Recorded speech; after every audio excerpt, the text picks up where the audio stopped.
Before getting into metaphysics, that is often one of the most abstract, subtle, and difficult to grasp areas of philosophy, I want to give any working person thinking of contemplating this area of thought some incentive to do so, and an example of philosophy, especially metaphysics, eventually becoming science.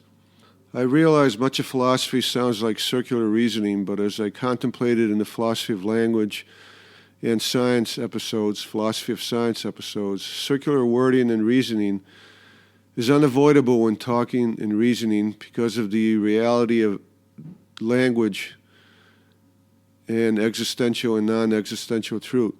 You should not give up hope of learning or of solving philosophical problems.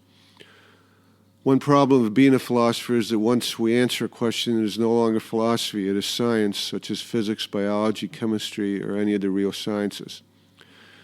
An example of this occurring in real time, so to speak, of philosophy becoming science that I have just come across in the magazine The Atlantic is an article entitled "The Case Against Reality," interviewing Donald D. Hoffman, a professor of cognitive science at the University of California, Irvine. I've put a link on it in our Metaphysics webpage. If you get a chance to read it, you will recognize all of his conclusions as contemplated in prior podcasts dealing with truth and illusion and philosophy of language and philosophy of science. And you will recognize issues contemplated as far back as Plato.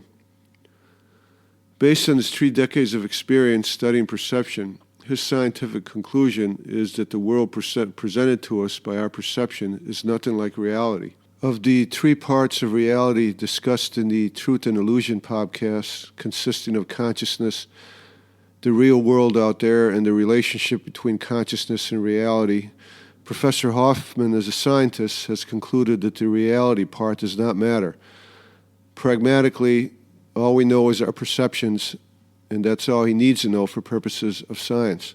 Professor Hoffman, as a scientist, has reached the conclusion that reality is unknown to the consciousness, that it is the relationship consisting of perceptions is all that matters for pragmatic purposes, for pragmatic truth, which is all science cares about.